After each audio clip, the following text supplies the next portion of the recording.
to We Geek podcast on the N.FM. Today is July 28th, 2016. 7th. 7th? 27th. 27th, okay. Yeah, it's the 27th. Duh, of course. Sorry, my... Well, because usually we record the day before, but it's actually today, instead of yesterday, today. Bingo. Yes, there you go. Time travel. So, yes. So anyway, I'm Adam, joined by my good friend Logan. Hello. What up, man? And how's your week been? It was good. It was good. It was busy. It was good. It's hot. God, I can't imagine how bad it is down there. Oh, yeah. It's 100 up here, and I'm in North Carolina. Like, yeah, that's wrong. Yeah, it's around that temperature here. I don't even know. It's I haven't even stopped to look at the temperature just because it's hot. Like it is, you walk outside and you immediately have to take a shower, and it doesn't make anything better that Pokemon Go makes you go outside. So I'm doing that on my breaks and Right. my lunches and after work, and I help my grandfather chop a tree down today because he just wanted to do it. So I thought, oh, okay. Like, probably not the best time of year to start chopping trees down. Right, it's perfect lumberjack weather. God, I'm like, are you kidding? No, it wasn't that bad of a tree, but yeah, it was just, oh man, but yeah, it's been hot, I've been riding bike around, cause you can't drive a car and play Pokemon Go, so, been riding my bike to a park and hanging out and meeting some interesting characters, to say the least. Yeah, but yeah, it's hot as hell outside. But it made it a little bit easier with all these announcements this week. It's kind of been like the week for geeks, pretty much. Yeah, Comic-Con, a big week this week. Oh yeah, Comic-Con and E3 are usually the big ones of the year where you're like, okay, you got my attention, video games, and okay, you got my attention, movies, and sometimes there's some crossover, which is really cool. Yeah. And this week's kind of been a roller coaster of emotions because it started out, since you heard from us last, I was just devastated with some of the news that came out around Comic-Con, and then it came back up with a lot of stuff they announced. We'll get into it, man. There's so much stuff to talk about. I mean, we had all this news and everything, and we got a couple trailers. Got Blair Witch. How you doing? Kong Skull Island. How you doing? Justice League. How you doing? Fantastic Beasts and where to find them. How you doing? King Arthur. How you doing? Doctor Strange. How you doing? Wonder Woman. How you doing? Justice League Dark. How you doing? And the Lego Batman movie. How you doing? Yeah, man, dude. Oh God, so many good films. And that's just the movie trailers. Yeah, we still have. We'll get to TV in a little bit. But yeah, let's talk about these, man. I gotta say off the bat, Lego Batman one stole my heart. That was my favorite out of all of them. Yeah, it was cute. I liked it. Oh yeah, like the whole bit with Robin and like their whole in the reggae Batman, and I was like, okay, this is a movie I could totally watch, and you could watch it with kids too. Yeah.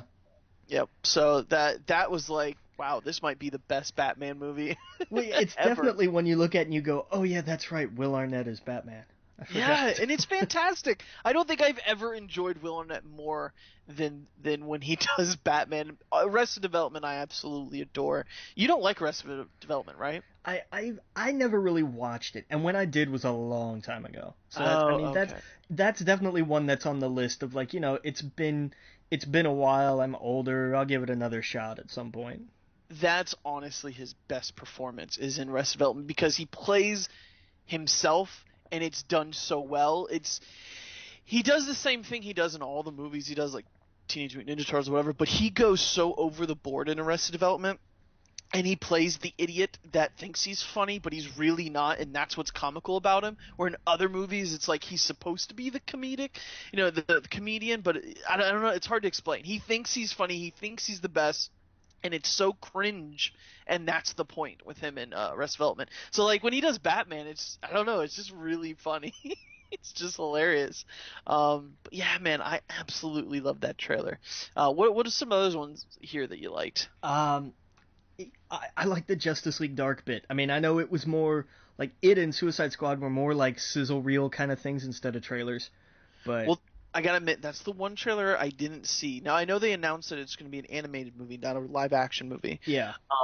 So I didn't see that trailer. I saw every other one but that one. So tell me about it. Well, I mean, it was a lot of like there was a lot of artwork shown. They had like because I'm pretty sure that it's done because it comes out in the fall. Okay. But they had some sequences like it was more oh hell it was more like the last Rogue One thing we saw. Oh, Which was okay, gotcha. Which was more like interviews interspersed with footage with some Right. behind the scenes stuff. It was more like that. Right. Like we love this material so yeah. much. Give it to you as a gift. Yeah. Got Yeah, it. exactly. That's cool. But it was awesome to see. It's great to see that. Did you know who they got to voice Constantine? No. Matt Ryan. Oh wow, that makes sense. So they can't get away from him. It's awesome. Yeah, that's awesome. Yeah, I can't wait for that. I'm kind of bummed it's not a live action movie, but whatever. I mean, their animated movies are pretty good. Their animated movies are better than their live action movies. That's true. Did you see the newest one, The Killing Joke? I haven't. I don't think the movie's actually out yet. Sure it is. I think it's out in theaters. My friends went and saw it. Oh man, then it must have been recently. Oh yeah, that's right. It was what, like last Right. week, I think, or yeah, something like that. 2 weeks, 19th. It was something 10th. That's right. I was bummed because it's not playing anywhere around here. Oh, Not okay. even like the AMC in Charlotte didn't even have any screenings. I was really bummed. Did you hear the changes they made to it? I did, and it's one of those things where like when you just hear it, you're like, well, I don't like that. But Right. like I trust them enough to say, you know what? Let me see it in context. Right. That's one time where I'll give them the benefit of the doubt of like, look, they were from everything else was just bang on with the material, and I thought, all right, so then they added this, and they really felt like this actually added something to the story and to Batgirl's character, and so I'll see. Yeah, see, I heard that 90% of it is exactly what you wanted, kind of what you expect, and that it felt like something they added just to shock you, because I guess it wasn't shocking enough. And so, I mean, like you said, I'll wait till I see it to kind of judge that. Just kind of bummed. I was like, oh, that's weird. Why change that dynamic? Exactly. Yeah, it's kind of cool how it is. Doesn't have to be like that. But hang on. It does actually tie that into Batman Beyond. Oh, see, I don't know about that. Yeah, those two remember she was bitter about that in Batman Beyond. I don't remember that, but it's been years since I've seen Batman Beyond. Yeah, that was where I thought that was weird. I was like, well, I guess maybe that's why it doesn't shock me as much, because it's like, oh yeah, she mentioned that in Batman Beyond, and I thought that was weird. To me, it's like that's your best friend's daughter, and like she could be your daughter's. It's just, I don't know. It's just a little weird. Let's just say I could totally understand why people are like, that's weird. Doesn't have to be there. But I guess if it works in Batman Beyond, I didn't even think about that because I didn't know that. So. Yeah. I can totally get why people are like, that seems gratuitous and unnecessary, because I mean, it's when you're adapting material and you're like, when we need to add something to shock people, I don't think that's something you have to consider when you're adapting The Killing Joke. Right. I think the thought process there might be that they would have to take some things out because it might be too shocking. Exactly. So I don't think that they were like, oh, we need more shock value. I don't think that was the thought process there at all. Right. You're already fridging a character. It's like, let's turn her into this sex object. It's weird. I can totally understand why people are like, that's dumb. Like, we didn't have to do that. Right, but if that is what it is. Right. That's what I'm saying. We haven't seen it, so. Yeah. But it is. It's just one of those things where you're like, you first of all, you're just kind of like, ew. There really is this element of like, that's kind of just, I'm not comfortable with that. Right. Yeah, it's ridiculous. But some of these other trailers, I thought a few ones were stood out. Like, I really liked the Kong trailer. Yeah, I did too. Yeah, like the actors and in it, they're just fantastic. And I briefly remembered hearing who was going to be in the movie, but some of the, like Samuel L. Jackson, I guess I forgot. And I loved some of the things he did in it. Same with John Goodman, and it just looked fun. It was like, okay, I'm totally in now. I am absolutely in on this ride. It gave me like the Jurassic Park feels almost, I guess. Yeah. I love how John Goodman seems to be really committed to doing some kind of crazy lately. Oh, yeah. Like, because he's not, you can see in this one, like, he's not really unhinged, but he seems to be like, oh, he's the dude, he knows the island. And Right. as such, he's come a little unhinged. Just a pinch, but, you know, when you live on an island with a giant, massive ape of that size, that's going to mess with you a little. Yep. The whole monsters are real thing. I was just like, that is great. Yeah. Perfect. I'm in. I'm so in for that film. And Blair Witch, like, came out of nowhere. Well, because it was the woods. Right. And then they showed the trailer, and as like I didn't see, like I saw the trailer where it was just like, oh, the woods actually, and then like they trailed off and they were like, just watch the trailer. I was like, all right, I'll watch the trailer. And my first thing was like when I saw the thing that said Burkittsville, I was like, oh, well, that was weird. That was where they did the Blair Witch Project. And then, you know, you see the things in the trees, and I was like, no way, really? They're gonna go here? And then, you know, by the end of it, you're not thinking, oh, it's a Blair Witch sequel. You're like, damn, this looked like a really creepy, excellent sequel that the Blair Witch deserved to have, and that's what it's going to be. I was like, that's pretty cool. Oh, yeah, totally. Did you see the original Woods trailer that released a few months ago? Vaguely. See, that's what surprised me, and it was totally on no one's radar, so I totally understand if you didn't see it. I don't even think I did. But I went and watched it, and it's like, okay, there is not. And maybe they mentioned the city, I forget, but there's no, you know, symbols. There's none of that in it. No, I do remember. Like it was really just them out in the woods. Right, and it's like the whole Cloverfield thing all over again. Yeah. I love that studios are doing this. Oh, and it's out in a few months. Right. Yeah, there's just like the hype is there, and hopefully it doesn't go away. It's not a year out. It's not, you know, that kind of nonsense. The only kind of movies that kind of get away with that to me is like Star Wars and stuff, where you're like, you know, it's coming. It's going to be a year. Here's a teaser trailer. But these other kind of films, you see the trailer and then you forget about it after a few months, and then you're like, oh yeah, I remember that was a thing. You lose it. I love that it's like, oh no, this is out in 2 months. Right. Exactly. I think that's the best way to do something like that. Not just because there isn't that fall off from the hype, but also it's got to be a cheaper marketing budget.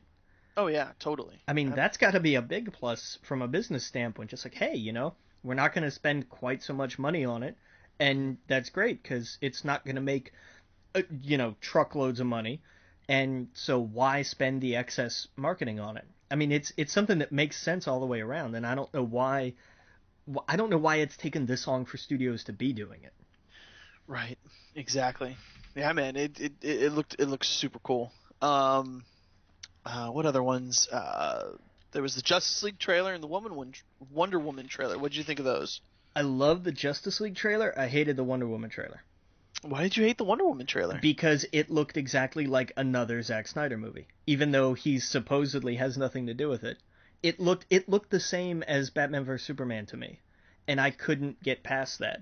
Like you know, I was like, okay, it's Wonder Woman and this is going to be cool, and all the posters had color in it. And then there's one scene in the trailer where you're like, wow, the armor has color. It has, like, actual color. Like, they know what color is.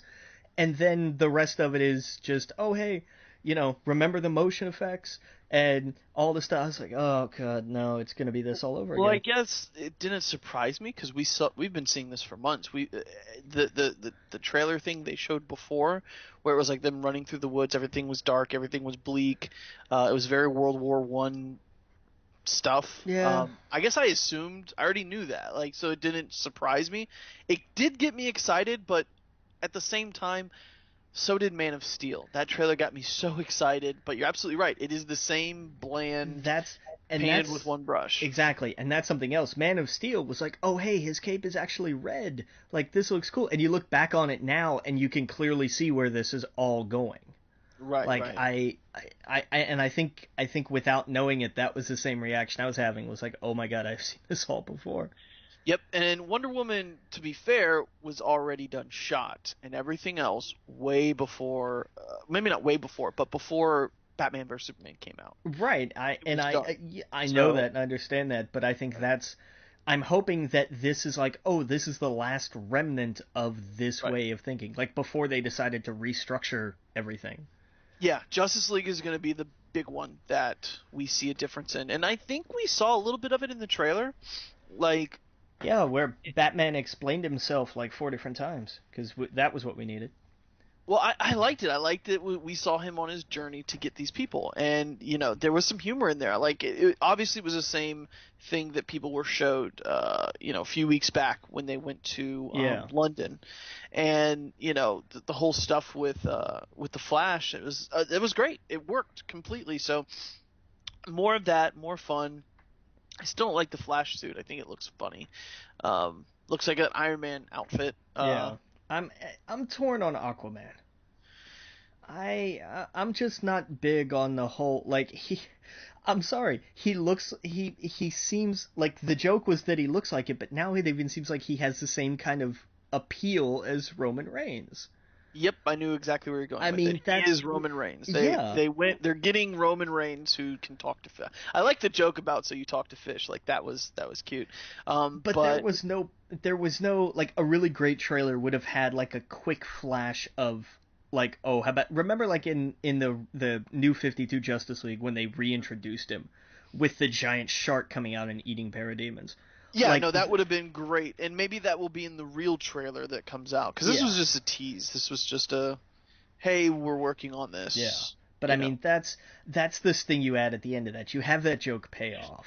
Oh yeah, no, totally. All they had was him just getting splashed by a wave and drinking like Jack Yeah. straight from the bottle, and it was, I don't even know. I didn't even get the 'Cause joke when he came out and he asked him like, what kind of fish is it or something.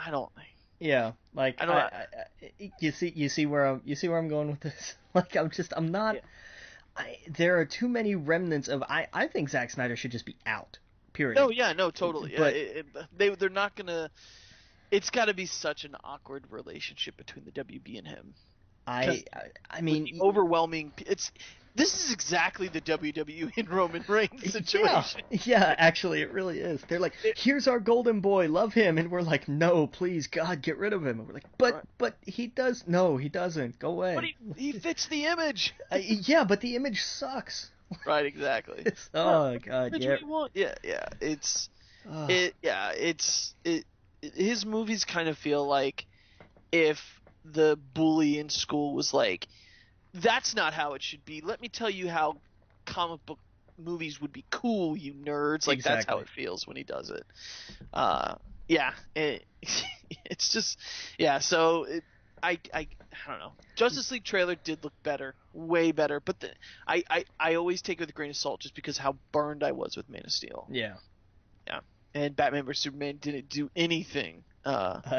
To so we'll see what. Yeah, Wonder Woman, I have no expectation for, but then again, that's what might make it awesome for me. I hope, Yeah, But we've never seen a movie like this. I mean, the irony of DC being the one to kind of beat Marvel to the punch with this, even though Marvel's had so much longer to set up their cinematic universe, and DC is like, oh no, man, third movie out of the gate, Wonder Woman.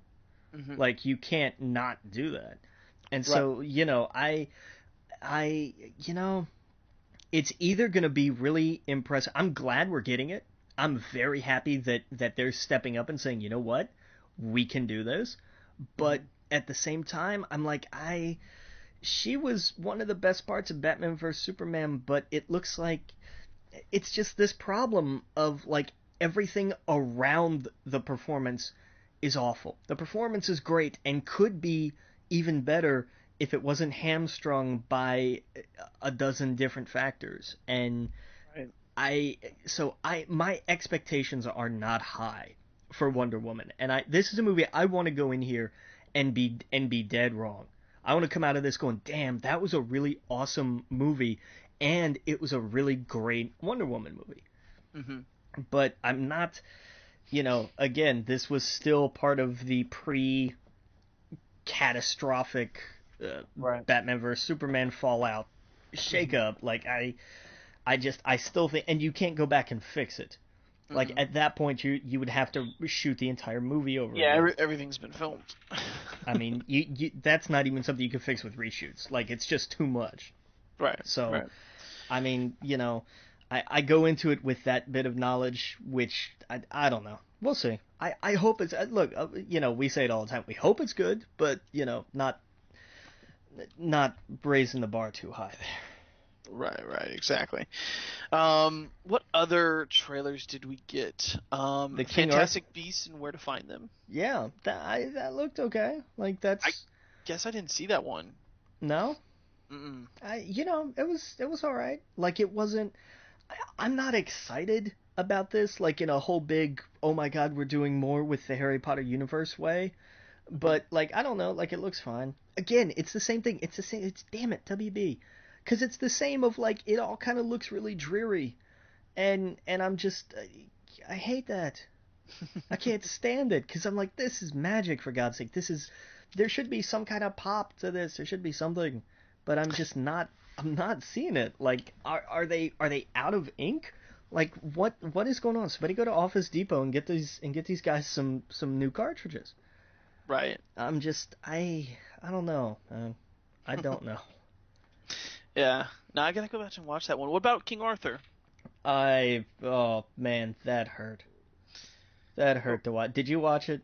I did, yeah. I didn't think it was that bad. Oh, I did. I looked at it and I was like, oh, this is exactly not the King Arthur movie I want. This is like Charlie's Angels with Camelot. What? Yeah, I'm sorry, I'm going there. Like this is not going to do for King Arthur what Downey's Sherlock Holmes did for that character, at least from a film standpoint. This is just not going to be good. Yeah, I mean, it looked very Guy Ritchie. That's what was kind of weird about it, because it was Guy Ritchie, but not modern day. Yeah, and that doesn't... I mean, even close to modern day. I mean, the Sherlock stuff you can get away with because it's Industrial Revolution era. But, I mean, doing medieval Guy Ritchie, no. Just, no. Like, the round table's gonna have flames on the seats or something. I don't know. It's gonna be weird. I didn't like it. Yeah, I don't know. It's nothing I'm gonna rush out the theater to go see. Which is awful because Charlie's gonna make a great King Arthur, but like this is not. I didn't. Sherlock Holmes was not like an ultra modern Sherlock Holmes stuck during that time period. Right. It fit the mold while tweaking the character enough to make it refreshing. This just looks. This looks like it looks like they did a Connecticut Yankee in King Arthur's Court without actually the whole time travel bit. Like it's like they just took people from now and put them back in that time and said and actually said act like you're in that time. It looks like Black Knight. Yeah. I couldn't tell if it was Black Knight or if it was like, oh no, he's playing a guy back then. He's just not pretending. Yeah. That's what it felt like. I was like, wait, so did he get sucked back in time? And he's like, guys, whatever's gonna happen, I'm not gonna fight. Like, it just the way he talked and everything else was like, he's way too modern. There's no, like there was a romanticism, I guess. Is that like, am I saying that right? There's something to that time period that he just doesn't fit the mold. He's way too like. Well, I mean, the whole thing is like it really does, like everything about it looks modern. It doesn't have a medieval feel to it. But it was the way they talked that stood out the most to me. It was like you could tell this was Guy Ritchie, just from top to bottom. Yeah, it wasn't like writing. Yeah, like it's kind of like, to Kevin Smith. I love Kevin Smith movies, but you hear Kevin Smith when the characters are talking. Yeah. But Kevin Smith is not making a King Arthur movie because it's the same thing I would say if Kevin Smith made a King Arthur movie. I would go and that would actually kind of be really cool. But I don't know. It's you read it way too much. You see when I'm listening to him talk, I'm like, this guy sounds like someone from I don't know, 2012 in London or what I imagine. It sounds like over in England. Yeah, it was just way too modern. It was not like and it's not like we're not talking about like there are no these and thous and thines and whatnot. It's right. just the cadence and it's current day English back then, and there are just some things. I'm just waiting for one of them to fall off a horse or something and look up and go, dude, that sucked. Right, like, exactly. You expect that. That's the kind of tone, and you just look at this and go, well, that's it. I'm out. I got nothing. Right. Yeah, exactly. We had Doctor Strange. Did you like that one? I love that trailer. Yeah. I love that trailer. Just because we get to see the cloak. I'm like, oh, and it floats. Like, yay. Yeah. It got weird. Yeah, which is awesome. I'll tell you what, I am more excited for Doctor Strange than I think I have been for any of the other Marvel films. Really? Yes. Not and out of like genuine anticipation. Like Guardians I looked at and I was like, okay, I know nothing about this. That'll probably be cool. And it was. Same kind of thing with Ant-Man. It was like, I don't really know Ant-Man, but I think this could be interesting because of the casting and everything. And with the Avengers, it's like, oh, hey, it's the Avengers. Like, that'll be neat. Mm-hmm. And then even the Captain America stuff was like, okay, these are the ones that really push it forward. These are kind of the milestone films. So I'm looking forward to this. But looking at Doctor Strange, I love the magic side of the Marvel Universe. That's like, you can have two people in whatever suits or superpowers beating the crap out of each other, but I love the mystic elements. I love that side of the Marvel Universe. And to see us go there, just that idea alone of like, hey, it's a Doctor Strange movie, I was immediately on board. And then the more I saw it, I get more and more and more excited because they're absolutely not, they're not gimping this. They're not saying, well, we're going to showcase like some of this stuff. They're like, no, they're going out there with it.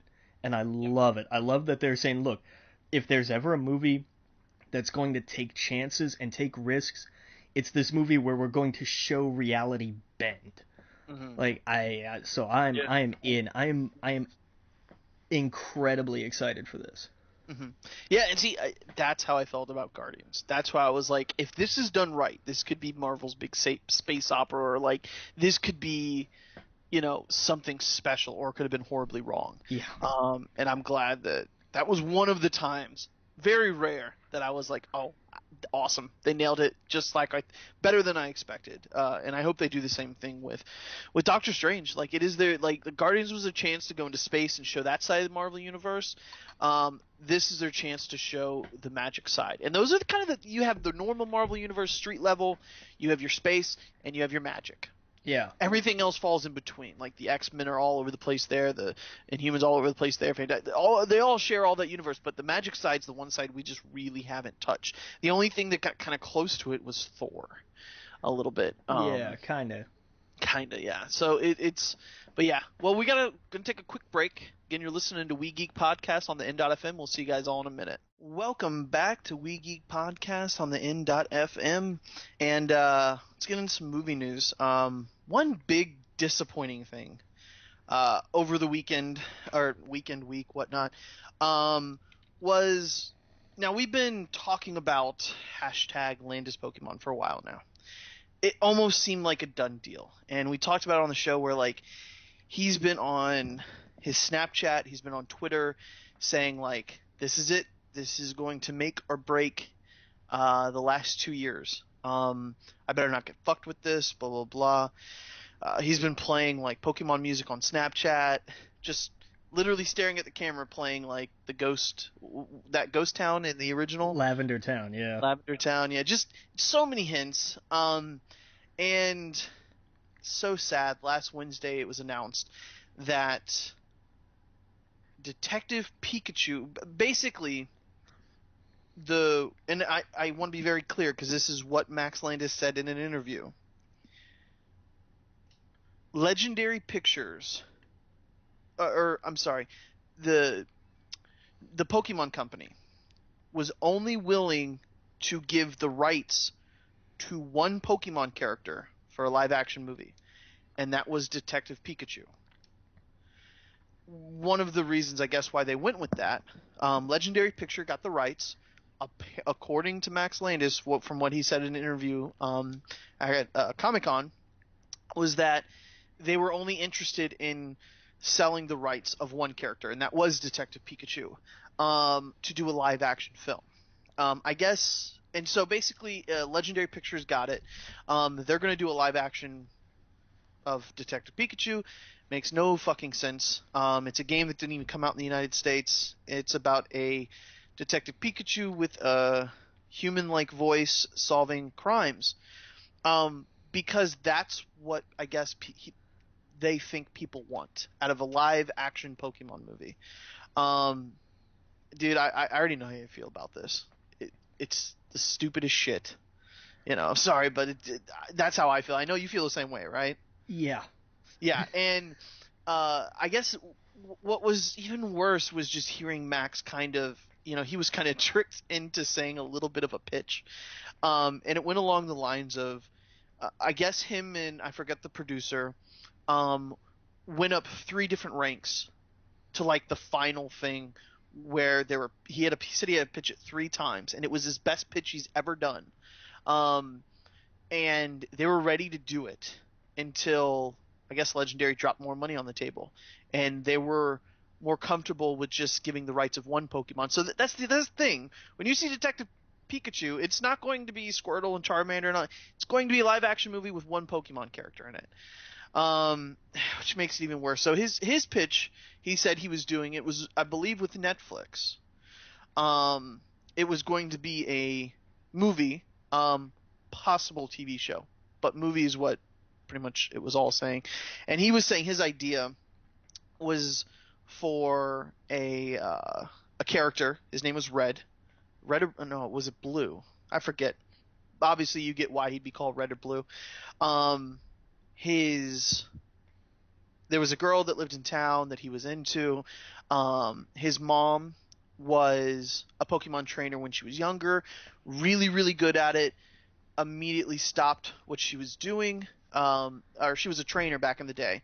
She was with Team Rocket and dropped out of Team Rocket because she saw how corrupt it was getting.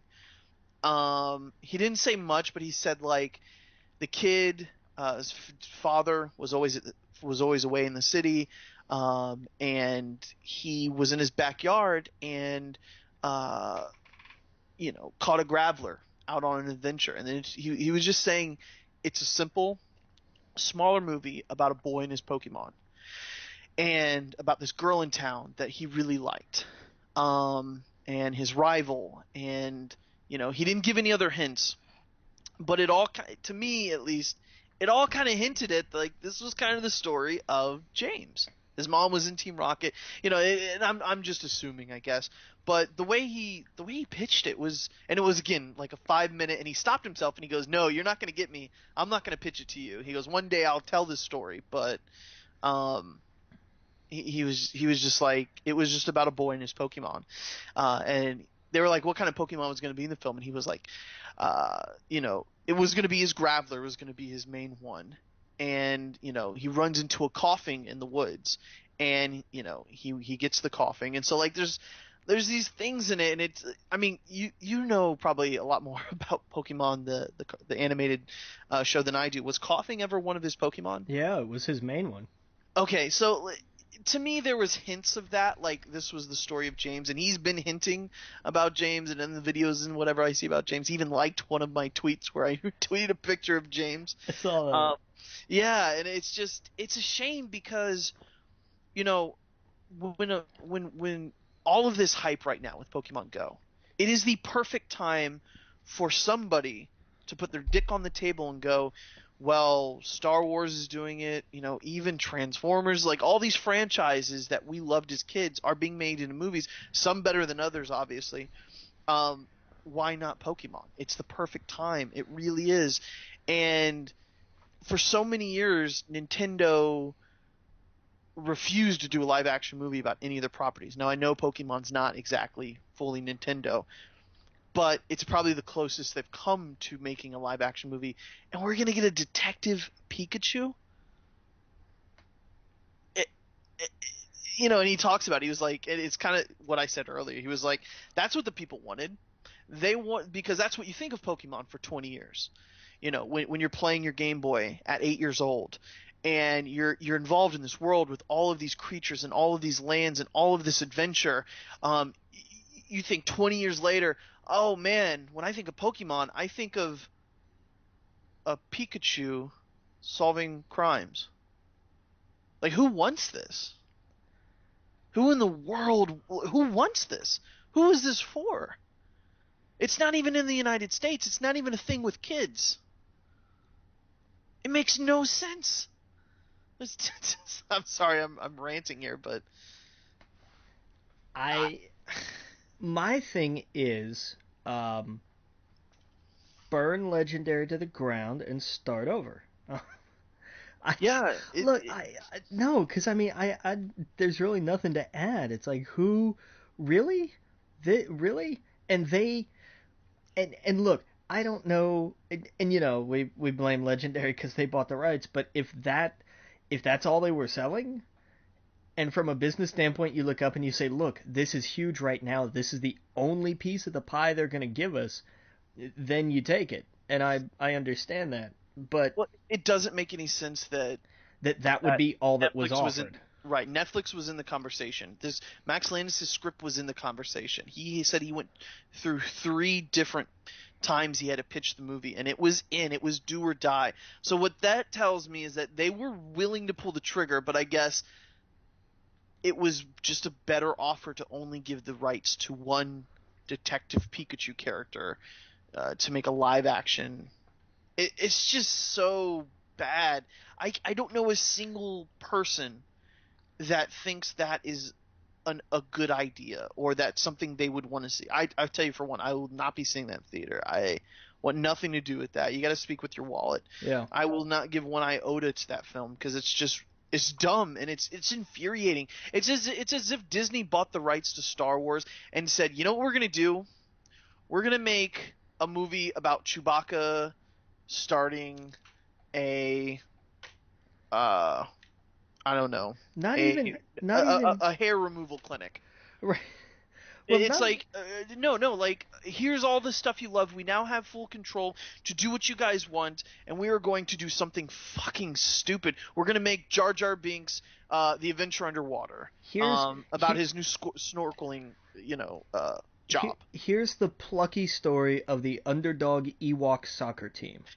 Right. It is infuriating because it's like, oh, here's this thing that could actually be something really great, and maybe I fucked it up for myself because I got attached to this Max Landis, Landis Pokemon thing, because I was like, that's such a cool idea. You feel like you're there on the ground level, and then it's just, and it was sad because when he was talking about it with people, he was like, look, man, this is like going. It's like breaking up with your girlfriend, and the next day you're at a birthday party because everyone wants to talk to you about Pokemon Go and this Detective Pikachu movie. Yeah. He's like, I have 2 TV shows I'm talking about here and some other surprises, and all anyone wants to talk to me about is the one that got away. Because this happens the night before Comic-Con starts. It happens the night before Comic-Con. It sucks because I've become such a fan of his. The way he talks, like we saw the way he did with Kevin Smith. Oh man, that was I want to know what they were talking about. Like, that's, for anybody that hasn't seen it, it was Screen Junkies, right? It was their movie fights. Right, movie fights. And my thing was, like, at the end of Max's time there, when the other crew is all explaining whatever is going on, and there's Kevin and Max off mic having this really animated looking conversation. I'm like, I want to be on that. That's what I'm interested in. These two, put them together and let them write a movie. Oh, they stole the show when, that you could tell the Screen Junkies were like, we got to take control over this because these two guys are just going at it with each other. It suddenly turned into a Fat Man on Batman, or because Max Landis can talk. Like, that's what I want to get him, and that's what I guess they did say what they were talking about like a second after that. They were like, we just made a date. He's working on Dirks Gently in Canada, Vancouver. I'm going up there for Flash, and we're having a mandate. Yeah. Yeah, but they didn't talk like, oh man, dude. Yeah, first of all, I want to hear them on a podcast together for like 3 hours, like Mark Hamill did. Yeah. Because he could go like Max, and that's the thing. He's so smart about Hollywood. Like when you hear him, you're like, this guy actually knows what he's talking about, and he doesn't bullshit you. Like that's one thing. I get why people are a little standoffish about him because the way he acts, but at the same time, he's no bullshit. Like in the same breath, he'll talk to you about doing Molly with Nickelback at a concert that he'll tell you about behind the scenes on how this shit got ruined or how this shit got made. And I think that's really cool. And he went like toe to toe with Kevin Smith about, film. Yeah. Like yeah, I want to see something with them two together. I want to see him, of course, in like, dude, it'd be great if he did like an episode, he wrote an episode of Mallrats or was in like just something like that would be killer because he's a total comic book nerd. Yeah, I would love for him to be like a guy in Mallrats, just like off to the side of a store somewhere, just like holding court for like any random comic book argument. No. You see, actually, in Tales to Astonish, number 12, this is what happened, just like the most obscure random whatever, because it would just be, the direction for that would just be, okay, Max, you're going to argue about why Ant-Man is better than She-Hulk. Go. And and he would worked just at a comic book store. Did you know that down in Florida? I didn't know that. I'm not surprised. He legit worked in he talks about that on one of his panels. He's like, I've worked at McDonald's. I've worked at a comic book store. He knows what it's like. That's the other thing. He knows what it's like to be us as well, just like Kevin Smith does. They know what that's like. So when they meet people in real life and they see like they're fans of, like, he's a huge fan of Kevin Smith, and that's why he was like, oh my God, you're Kevin Smith. But in a second, he was on the same level with him. So he worked at a comic book store apparently in Florida. There's a podcast he talks to this girl about, and I think like he interrupts her during one of them because Dolph Ziggler. Yeah, you told me. Dolph Ziggler. You talked about this one time. I gotta go find that. Yeah. It's two separate podcasts. There's ones where it's just him, and I think the one before him was Ziggler, and he walks in and interrupts it and completely takes over. Because he's like, "You're my favorite wrestler. I followed you when you were just cheerleading and all this other stuff." And then he goes to explain to the interviewer what his whole deal is. He's like, well, he's kind of a porn star, but he's not, and he was in this group of gang of cheerleaders, and like he goes off the rails, and he doesn't care. He's just so, he's like, this is what I'm into. He's like, this is great. But yeah. So anyway, sucks he didn't get that, but he did reveal that he is writing a film for Warner Brothers based off the Looney Tunes skunk Pepe Le Pew. Yeah. Way to land on your feet? Yeah, well, he's hinted at this a few times. He's called it his skunk. And that's what everyone assumed when they were like, yeah, it's got to be Pepe Le Pew. Well, I mean, they're doing, and we should, this is an animated movie. It's not like Speedy Gonzales, which I think is going to be live action. Right. So, okay. I mean, look, it was great because we've been having Boomerang on at work on the days that I work because nobody else can figure out how the remote control works, which is fine by me. And so it's been like Tom and Jerry and Scooby-Doo and Looney Tunes. And so when I saw this news, I was like, oh yeah, there should be more of this. Yeah. Yeah. Oh yeah, man. Yeah, it's that's cool. Like, I'm totally down for anything he does because he's so passionate about things. Yeah, his Me, Him, Her is on Netflix apparently, and I have it. I think I'm gonna go watch it after we finish this. Definitely. Did you see the picture with him, Xavier Woods, and Greg Miller? No, but that's a trio. Holy cow. Yeah. They're like, I guess they partied at Comic-Con. I was just like, holy crap! Like, this is when I put on Twitter, I was like, when worlds collide, because it was just, I was like, wow, like these worlds coming together. I don't know. It's really cool. It's a new day. Yes, it is. Yeah. Get them all on a podcast. That'd be great. Oh my God. Really? Like, just, Yeah, it's cool. It's cool. So yeah, we got a lot more news to talk about. Jesus, we didn't really get into much. That was your Max Landis minute. So we'll get back to you. We'll be right back. Again, you're listening to We Geek podcast on the in.fm. See you guys all in a minute. Welcome back to We Geek Podcast on the N.FM, and we're gonna get into some movie news, but real fast, dude. I was gonna tell you on the break, but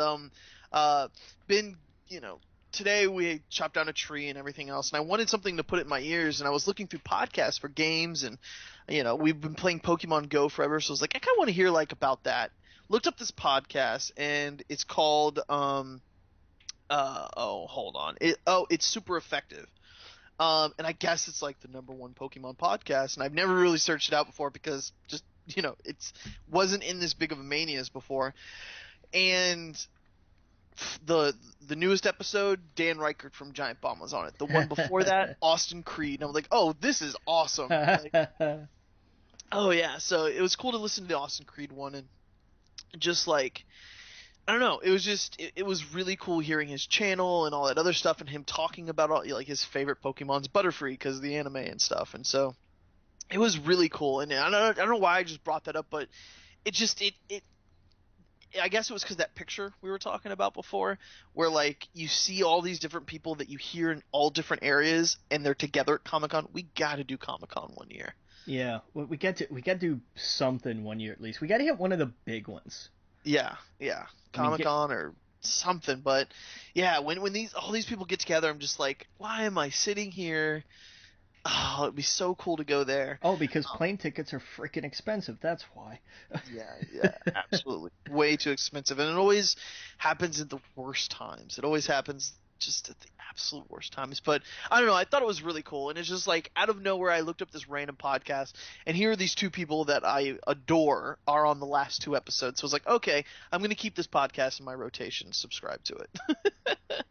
but yeah, so anyway, we got some more movie news to talk about, and we'll get through them because I do want to talk about a lot about the TV and some wrestling stuff at the end. But Captain Marvel, Brie Larson, confirmed as Carol Danvers, so that was big. We heard about this before, rumored. Yeah. I'm so glad she's it. Yeah, she's awesome. I loved her. She was awesome. The first time I saw anything with her in it was actually she was in Scott Pilgrim vs. the World. Yeah, I remember you telling me that. Yeah. And I was like, wow, okay, she's different. And then what's great was her character in that movie has a song, and it's actually her doing the song. Oh wow! I was like, okay, I didn't know that. Damn, yeah. Yeah. She was in that show where she had the split personalities. What was it called? It was on Orphan Black. Is that what you're looking for? No. It was. Oh man, what was United States of Terra? Okay. Have you ever seen this? I've heard of it, but I've never seen it. She has 5 different personalities. One of them, I think she's a superhero, so it's so all over the place. That's the first thing I really remember her being in. No, she's been in some other stuff, I think 21 Jump Street, Community. And The Room is the one that was yeah, Room was her big one, yeah. Yeah, that was the one where I was she's got some chops. She was able to shine in that one. Yeah. So that's some good news. That's, Marvel's just stacking up the talent. Yeah. Guardians 2, Kurt Russell confirmed to play Star-Lord's father, Ego the Living Planet. Yeah, and apparently they do have a conversation about that, and it is as awkward as it sounds. Yeah, I bet that's going to be hilarious. What? Rocket and all them are going to be so fucking confused. Because they showed, apparently that was part of the footage that they showed. Mm-hmm. And it's Drax who just asks the blunt, really embarrassing questions. Yeah, totally. So I could totally see that. And weird. With him being Ego and with Stallone playing one of the Nova Corps, I mean this is the Tango and Cash reunion. Oh, he's playing Nova Corps? I didn't know that. Yeah, he's a member of the Nova Corps. Oh God, that's great. Yeah. Jesus. Just because, and I would love for him to look at a Nova helmet and there's this idea of is he gonna put on this, and everybody's gonna have Judge Dredd flashbacks, and he's just gonna look at it and just go, maybe when I was younger, and just put it away. Yeah, or just go, I am the law. Right. would be like the greatest Easter egg ever. Just one little Judge Dredd callback. Yeah. Oh, you know that's gonna happen. That has to happen. People are gonna be waiting for that if he's doing the Nova Corps. In any other movie, probably not, but especially in this movie, not just in a Marvel movie, but in this one in particular. Right, exactly. When did that come out? Was it the 90s? Judge Dredd, yeah, it was a mid 90s. It was the same time of it was that and Demolition Man and all that same stuff. Right, okay. I didn't know if it was old enough for it to be a reference, for him to know about it, in the 80s or whatever. But yeah, right. It wasn't that old, so they could get away with it. Right. They some Star Wars Episode 8 news, 2017 film wraps principal production. Yeah. So that's it. So that's cool. Han Solo, a prequel film to actually be a trilogy. Now, is this official news or this rumor? No, it's official news. I don't know how I feel about that. I don't like it. I don't. I just want and again, I don't like it on principle. I liked the idea of hey, we're gonna do one Han Solo, younger Han Solo film, and also because it's not set tremendously far back from A New Hope. Right. I was wishing they'd do a Han Solo movie and then the following year we'd get something different. I don't want three of them to take the place of what could be different. So, for example, we have Rogue One this year, Han Solo next year. The year after that, or no, I guess it's every other year. Right, but I get what you're saying. We wanted something. We wanted Episode 8 and then something. It's Rogue One, Episode 8, Han Solo, Episode 9, and then what? Han Solo 2. No, I don't want that. Now, if they do it where we have a Han Solo 2 and something else in the same year, okay, I'm okay with that. I don't want it to replace something new. Basically is what I'm saying.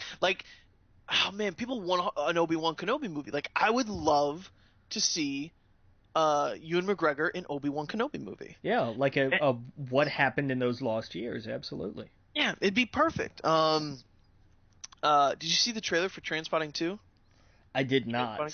I didn't either. I saw stills from it. I was like, holy crap, does he look young? He still looks young. Yeah. But yeah, so anyway, we talked about the Pokemon, the Pepe Le Pew. DreamWorks Animation Company states Shadows from Edgar Wright and David Williams, and Shrek 5 for release in 2019. Yeah, more Shrek.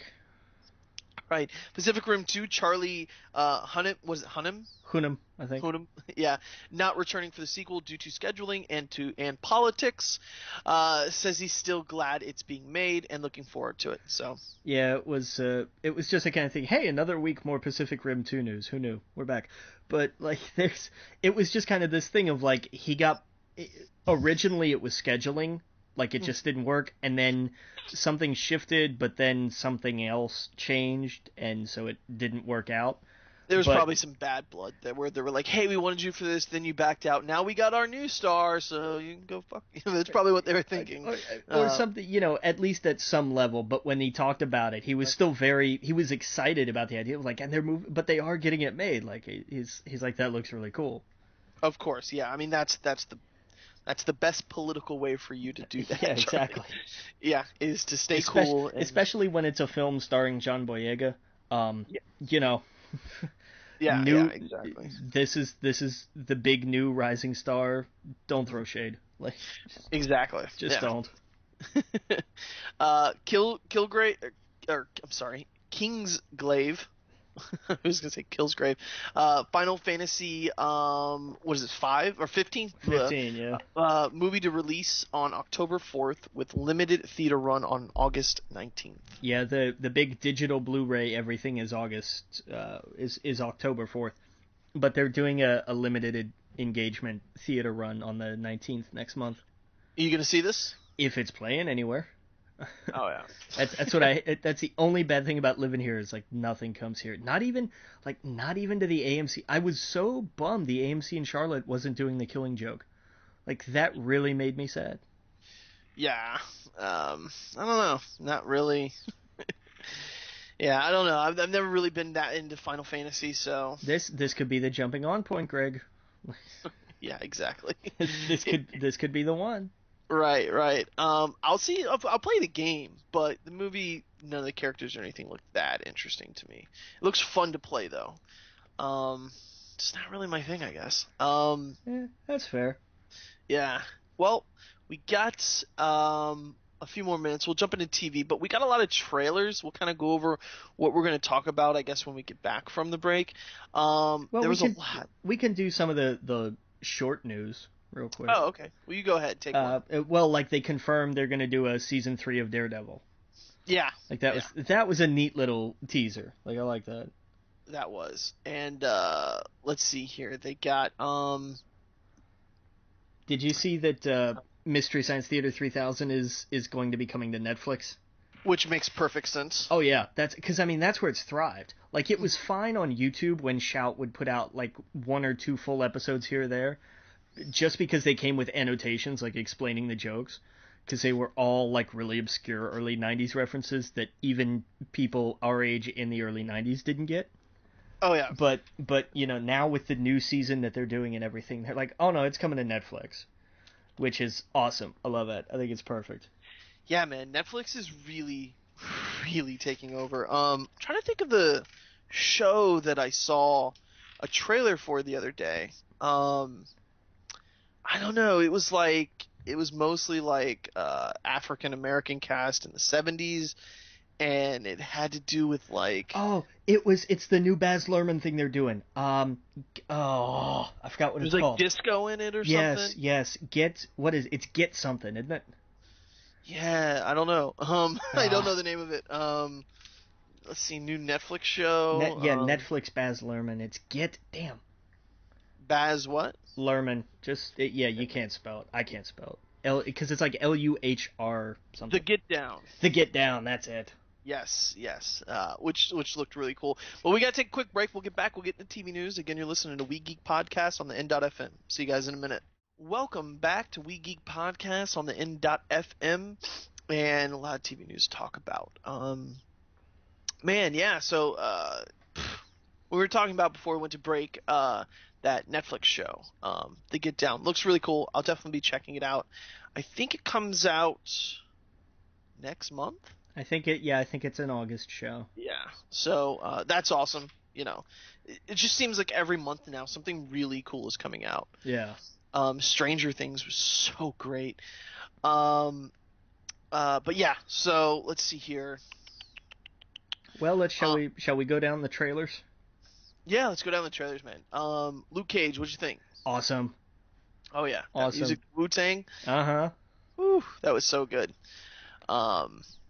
Yeah, I loved it. You know what? There was a tag for the movie that I thought was super relevant. And it was like something along the lines of Hollywood is what was it? It was what he said when he said given the current climate, I think that the world is ready for a bulletproof black guy.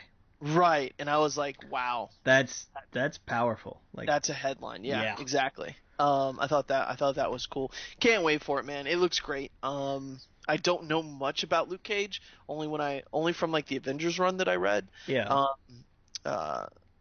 So yeah, I you know. I know this isn't going to be, 70s disco Luke Cage. This is not going to be with the fro and everything. Like it's not going to be that. Right. No, and see, I don't know that Luke Cage. I only know kind of like the Brian Michael Bendis Luke Cage, which was what we're kind of getting in the TV show. Yeah. Like just a guy, in the comic he had a kid, and he just seemed like a normal dude, and so that was kind of cool. But yeah, in the trailer for Iron Fist, what'd you think? That was interesting. Yeah. 'Cause that was another one that was like more teaser than trailer. You know what my theory is? What? I'm probably completely wrong. I think, well, this is jumping ahead, but they also showed the trailer for the Defenders. And there's you look at the letters. Did it say Defenders or? Yeah. Okay. Let me look at it real fast. My theory is that because I think they say there's 4 of them, right? Yeah. I think there's an extra. You think there's a 5th? I think Moon Knight is in it. Really? I think that hand at the end is Moon Knight, and the perfect way he could be introduced is an Iron Fist in the mental hospital that Iron Fist is clearly in, because they think he's crazy. True, just like yeah. Yeah, such a far fanboy theory, but I don't have the logo in front of me. It looked like one of the letters was from Moon Knight. I think it was the N. Could be. And I could be wrong. Totally could be wrong. Probably am wrong. More than likely. But it would just be like an interesting thing of like when he gets out or something, and there's this wild thrashing from another room. Like, what's going on in there? And like, oh no, don't go in Mark's room. Right. And then carry on. Like that's the only thing, and you're just like, oh my god, was that Mark Spector? Really? Like, oh shit. Right. Yes, exactly. And when I was looking at the letters, it was like, okay, the N could be from the Punisher. Totally. But it could be from Moon Knight. It looked like Moon Knight. It's like that white and the gray. And it's just called Defend on the thing. The handprint also reminded me kind of Spider-Man. I was like, that would be awesome. But it's probably just the hand. That's probably what that is. It's probably just like I think the bad guys for this is the hand. Yeah, that's probably where they're going to go with it. Yeah, so that's probably what it is. Just a long shot. Moon Knight would fit in so perfectly in this little world, though. It would be perfect. Yeah. Put him in the mental hospital. That would be a great different show. But yeah, so I thought it was all great. Like one of them had like it was Wu-Tang. Another one had I think it was the Defenders one that had who was it? Oh, Kurt Cobain, right? Yes. Was it Nirvana? Yeah. Yeah, it was Nirvana. It was an interesting cut, though. Like, the way that they slowed it down. Like, that was interesting. Oh, yeah, it was almost like acoustic. It was almost like just the words. Yeah. The slowed, yeah, so. I don't know. I thought it was great. Trailer for American Gods looked great. Totally. Yeah. I thought it looked cool. Fear the Walking Dead actually looked pretty interesting. Yeah, I don't know. Jury's still out with me on that show. Yeah, I need to catch up. I think I saw 2-3 episodes of the new season, and apparently this is still a part of the second season, right? Like, they went on a hiatus. Oh, yeah, they do the half and half thing, too, yeah. Yeah, so that's cool. Dirk Gently looked great, but I'm probably biased because Max Landis. What did you think of it? It looked cool? Yeah, I thought it definitely looked cool. Oh, yeah, apparently it's coming out in the BBC, but then it's coming out in Netflix for America. Well, because it is also going to be on BBC America. Oh, okay, gotcha. So the deal was it's going to be on BBC America and then get to Netflix after that. Okay. Gotcha, that makes sense. Interesting, because BBC just pulled like a lot of their stuff off of Netflix. So maybe I need to. I don't know this. That may be part of an old deal, because there's no Doctor Who on Netflix anymore. Yeah. Oh, yeah. That's right. Yeah. So like I don't know. Maybe it was just part of an old deal or something. I don't know. Yeah. Well, it says BBC America gives series order to Dirk Gently. Let's see here. Netflix. I'm pretty sure I read him talking about that it will eventually come to Netflix. I mean, it could. It could be. I don't know. Like that's. I don't know how those deals work. Yeah, me either. Okay. Let's see here. What is the next bit of news? Oh, okay. Yeah. Prison Break. Didn't see the trailer for it. Did it look good? It looks the same as it it's the same people, so it looks the same. Oh yeah. Justice League Action. Did you like it? I did. Yeah, I thought cool. Yeah, and I love that was how they ended that trailer with Batman. Mm-hmm. Oh yeah. Like Did you that. say you miss me or something like that? Yeah. Yeah, that was perfect. Let's see. The Exorcist actually surprised me. Looked pretty good. That's the one out of this list I did not see. Oh, I was like, Oh wow! I could see myself watching this. Like it looks pretty Really? cool. Yeah, yeah. I mean, we've scoffed at it so many times before. Like, why are they doing this? But I don't know. It looks pretty cool. It's weird and it's gross and it's very much The Exorcist. And I was like, that's okay. You know what? Maybe I'll watch a few episodes of this. Give it the old 3-episode try. Yeah. Yeah. Yeah. And Legion. What did you think of that? Man, that looked more like a Fox show than an FX show. That kind of bummed me out. It looked as bad as I thought it was gonna look. I was not like it looked like they were trying to they took elements of like 8 different things and tried to fit them all together, and none of it, like, they just made a mess. They didn't make a show. Like, there were parts of it where I was like, oh, this could be interesting, this could be neat, this could be cool. But the problem was all of those parts stopped before they got interesting.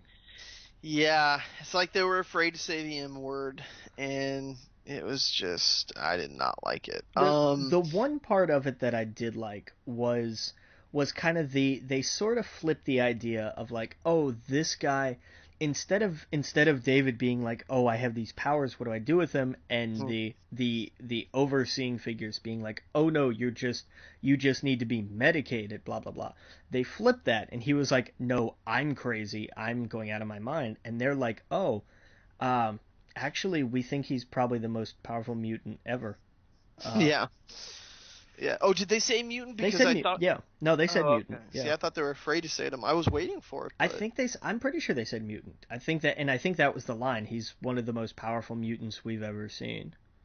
See, I thought they said he has one of the most powerful minds, but I guess I'm totally wrong. Because I was waiting for it. I thought the whole trailer, I'm like, they're gonna talk about it. They're gonna talk about it, and at the end they show the X. So. No, I'm pretty sure they say mutant towards the end there. Okay. It would make sense. I mean, they got the rights for a reason. Yeah. Or else they could have just made a show about a guy that just had powers. Right. It could have just been anything else, and I think that's also part of the problem too. Yeah. Well, I can't wait for an X-Men TV show with the X-Men. Like, that's what I'm excited about. Yeah. But okay, I think we talked on all but the CW shows. So, what did you think of the Flash and Arrow's trailers? I didn't watch the Arrows trailer just because I still haven't finished last season. Oh yeah, okay. And I promise by this time next week I will have actually watched it. That's okay. You're not missing that much. That's what I heard, which is not encouraging. I did watch Flash. I liked Flash. I get more and more excited where they're like, oh, and here's this kind of obscure villain that we're going to use, and really prominently. And I'm like, okay, cool. I trust you. Let's do it. Like, oh yeah. It looks fun. Flashpoint looks crazy interesting. I like that Flashpoint is going to leak into all of the other shows. Yeah. Yeah. What is it called? What's the other shows? Something Tomorrow. Legends of Tomorrow. Can I just tell you what the hell is going to happen already? No, I refuse. I did see like they're putting like a modified Legion of Doom together, and I did enjoy that idea. Yes, that's one of the big things, Legion of Doom.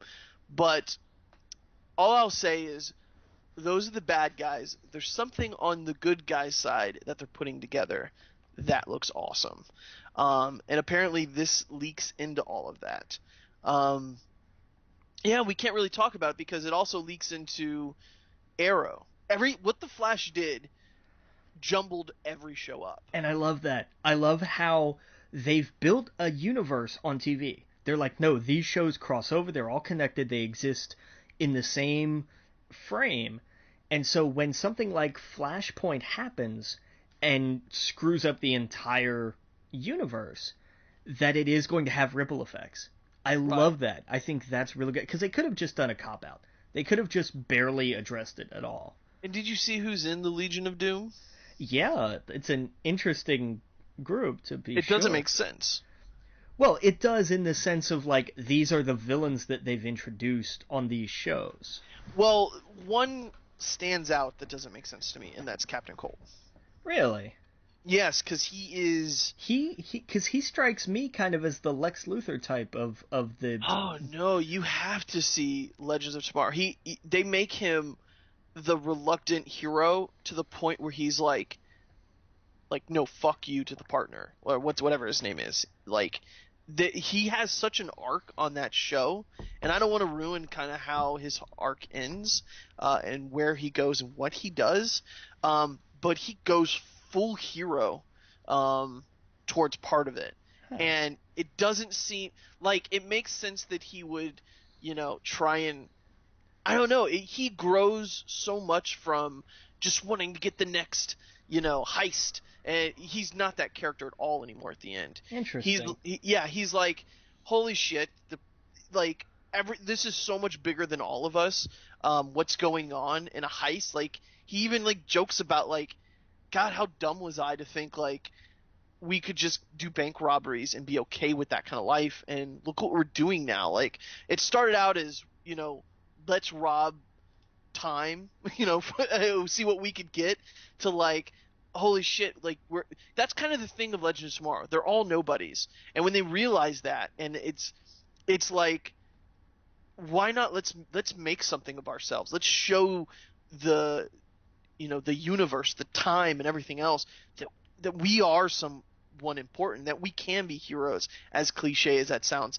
And he really does have that moment, so that it doesn't make sense to me unless, of course, Flashpoint changes everything and suddenly he's this, I'm gonna join the bad guys. And if he isn't the bad guys, I guarantee you he's a fucking mole or something. He's in there just to see how bad these people are. Captain Cold's kind of like that in the comics too. What was that one where all the bad guys were good, all the good guys were bad? He's in the Justice League, right? He was in the Justice League for a while after that, when they reversed everything. When it was the Earth 3 characters came. Oh, Forever Evil? Forever Evil, yeah. Captain Cold was a good guy. And then after that, him and Lex were in the Justice League because he was like, you know what, I'm not that bad. Well, and I mean, that's it speaks to, because he was not just a straight up, he wasn't a Batman villain in the sense of I'm evil and here's my tragic evil origin story and that's why I'm evil. It's interesting that if they're doing what it sounds like they're doing is the exact opposite of what they did with the actual Flashpoint.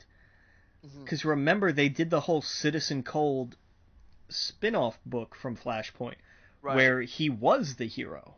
Right. And that's why I liked Legends so much, is because they made him a hero. They made his character, he had growth in it, and same with his partner guy. It was really cool to see where they ended up, and where it went, and the twists and turns, and what happens at the end. It's huge, especially for Captain Cold. So that surprised me when I saw that. I was like, oh, okay, something's weird with that. Either he's in there as the undercover, or something really crazy happened where he's full on bad guy now. So, and again, I can't even talk about the other end of the coin that they did, because the other end is pretty big. You're seeing the bad guys. You have to see Legends of Tomorrow to understand where they're going with the good guys and what pocket of the DC universe that actually opens up, and it's really cool. And some other news, there's other actors and actresses. These aren't the only 4 people that now has on all shows. Did you see who the other people are? No, I didn't. Who plays Black Canary? Katie Lotz? She's on all of them now. She signed a contract to be on all of the shows. Interesting. Yes. So finish Arrow, and we could talk more about how crazy that is.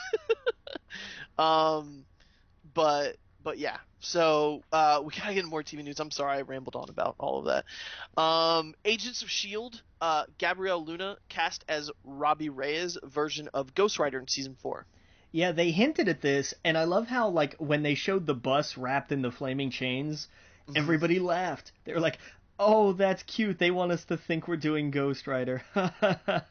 What, they are? Right.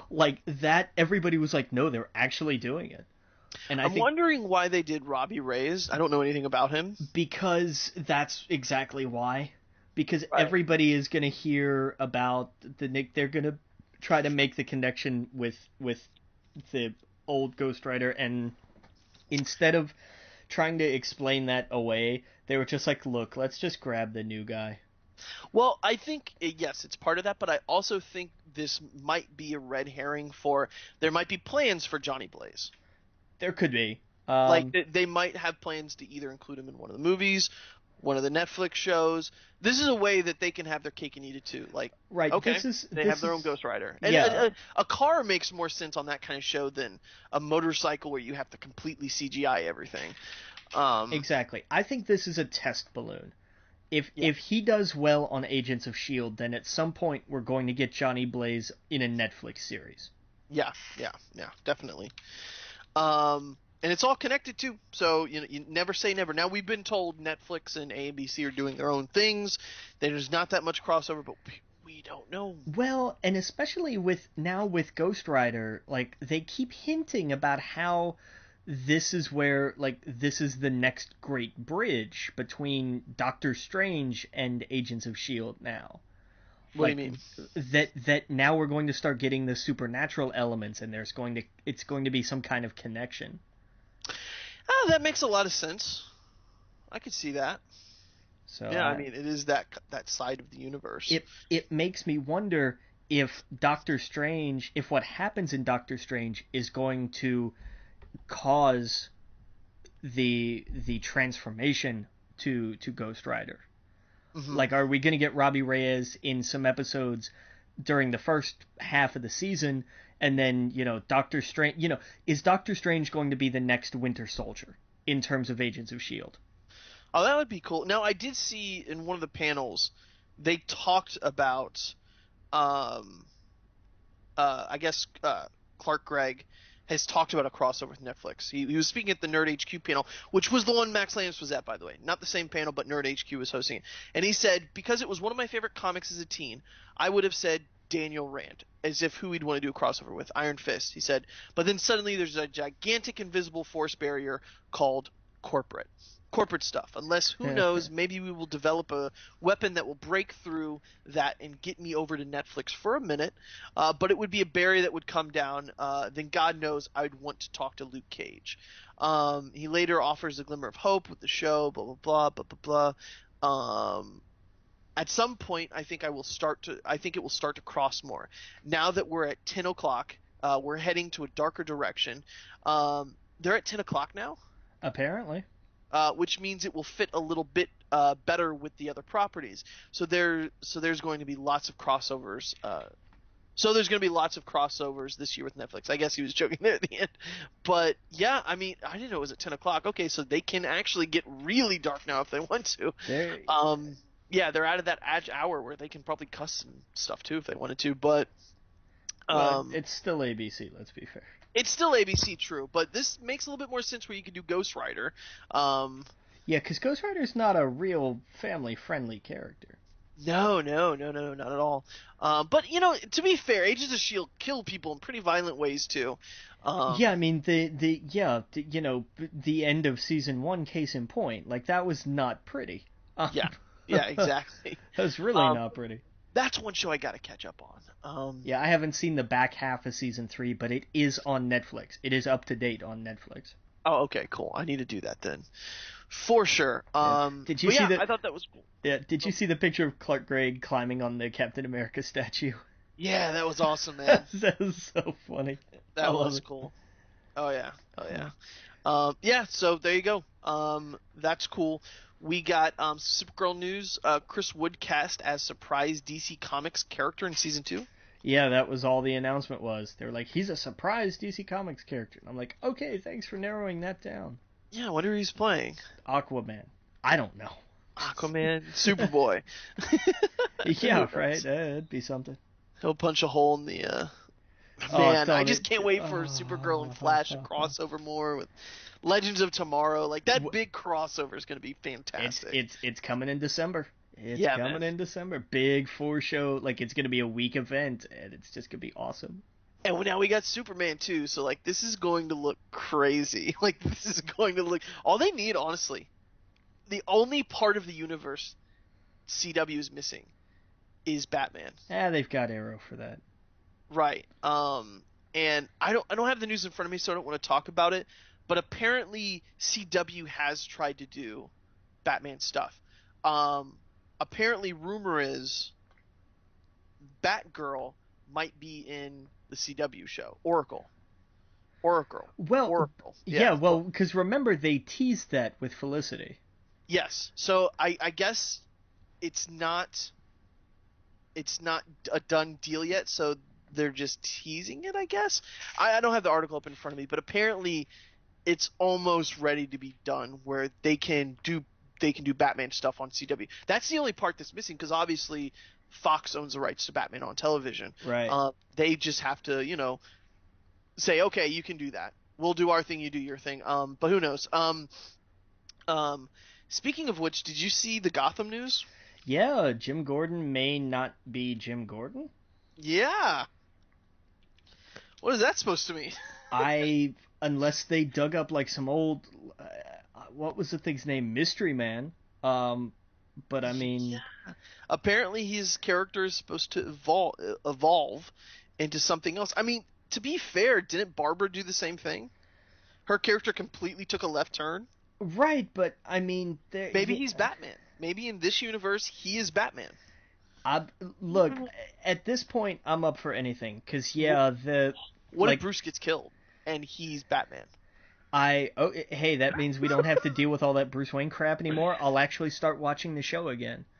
That would be insane, and I would absolutely love it. I would look at that and just be like, well, that's it. Burn the rule book, throw it in the trash.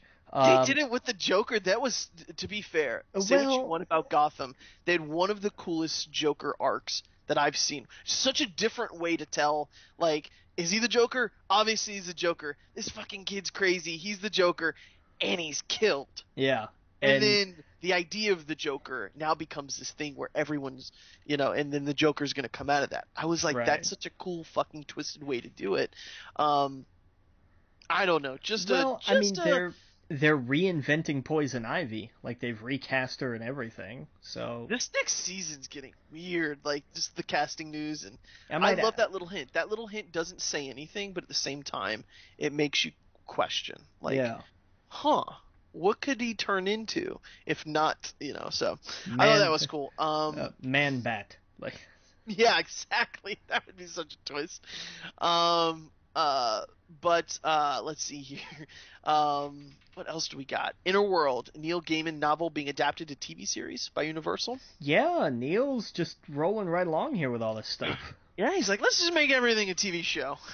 Hey, if they all turn out as good as American Gods looks like it's going to, then I'm in. Oh yeah, definitely.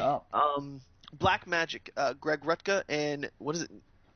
I say Nausicaa. I don't know if that's right or not. Nuska Scott's comic to be adapted for TV. That could be interesting. I never read it. It could be interesting, but not quite, I think, as interesting as the next piece of news.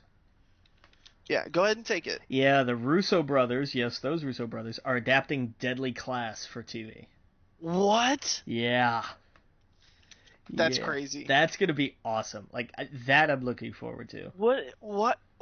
Wait a second. What do you mean they're adapting it? They're adapting it. Like they're directing it? They're show running it? I guess they are at least working on the first treatments, I suppose. I don't know. Like, I imagine they'll executive produce, if nothing else. I don't know if they're going to show run it. That's okay. Because that would just be insane. Right. Okay. Buckaroo Banzai. Amazon reportedly close to deal with Kevin Smith for the series. Yeah, that's a good home. That's a good home for it. Like, I think that's the perfect home for it. Really. That you can have. What do you want to watch? Well, before we, we'll watch Buckaroo Banzai and then we'll watch The Tick. Like, it just perfect. Man, I want him to do Mallrats first, though. Yeah, but well, they're filming Mallrats, aren't they? Or they're starting to film Mallrats. I think they are. Yeah. Yeah. Divergent, final movie in series to be straight to TV and lead into spin-off series. Yeah, which was apparently news to the cast. Oh, that sucks. Yeah. Well, I mean, those movies have not done well. They've cost a fortune, and they just haven't. They were like, this is the next Hunger Games, and they went, yeah, no, it's not. Right, yeah. I agree. Vikings Edge joins the cast of season 5 in reoccurring role. Yes, bring this on. I might actually have to watch this show now. Yeah. Did you see that Jeff Johns is now the president of DC Comics? Now, is he sole? Because it was like a co-thing a couple months ago. It says Jeff Johns is now president as well as chief creative officer of DC Entertainment. Okay. My second question is, what exactly does that mean? He's running the show, it seems like. He's president and chief creative officer of DC Entertainment. Right. I imagine everything goes to him now. Well, but I mean, that's my thing. What does DC Entertainment encompass? The comics. Okay. That much I figured. Right. But is that also TV shows and movies, or is that part movies? Well, this says apparently the promotion happened a few months ago when his responsibilities were extended to co-running the DC film slate with Warner Brothers Studios' John Berg during Batman and Superman Fallout. Yeah, see, that's what I remember. Yeah. They just didn't want to tell anybody. It says he's still listed as Chief Creative Officer of DC Comics, including comic books out tomorrow. So he's the Chief Creative Officer. So he's on top of the comic side. Now he's president of DC. I don't know. We'll have to read into it a little bit more, but I'm not sure what all that means exactly. Yeah, I mean, what is Jim Lee there? Publisher? Isn't he co-publisher or publisher or something? Yeah, he's something there. But I think that's super high up, but I didn't. Yeah. Yeah. Well, we're gonna take a quick break. We'll be back. We'll get into some wrestling news and whatnot, and video game news. Again, you're listening to We Geek Podcast on the N.FM. See you guys all in a minute. Welcome back to We Geek Podcast on the N.FM, and we got a lot more news to talk about. Did you see No Man's Sky is being delayed? Again? Yeah, I thought I read that.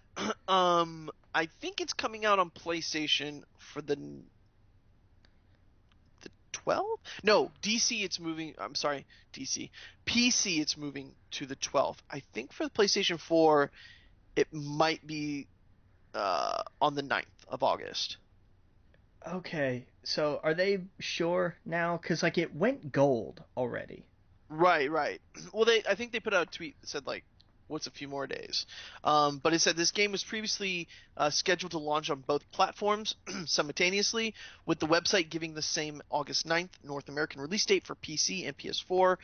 Recently as last week, we've contacted developer Hello Games for explanation behind the quiet last-minute PC delay. So yeah, the PC's been pushed to the 12th. PlayStation 4 is still the 9th. It says this is the first time it's been delayed, blah, blah, blah. But it doesn't really say why. I don't know. Probably some last-minute debugging issues they ran into. Yeah. It's always a PC. It's always the PC version of something. Mm-hmm. Yep, yeah. I mean, it's let's be honest, not going to affect either of us, but it sucks for people who have PC. Yeah, like that is always a bummer for them. Like I joke about PC people all the time, but I do feel like they get shafted on things like this, and that sucks. Yeah, PC Master Race though, huh? Eventually, yeah. Yeah, eventually, when it all works right. One day. Yeah, but no, I mean, yeah, it's coming out the 12th, so it's a few more days. Yeah, at least it's not like a giant gap. Yeah. Right, exactly. Oh, man. We had just a few comic related trailers at Comic-Con. I'm sorry, video game related trailers. Jesus. Oh, by the way, you saw that Marvel Ultimate Alliance is now out? Yeah, is it now officially has it now been ported officially?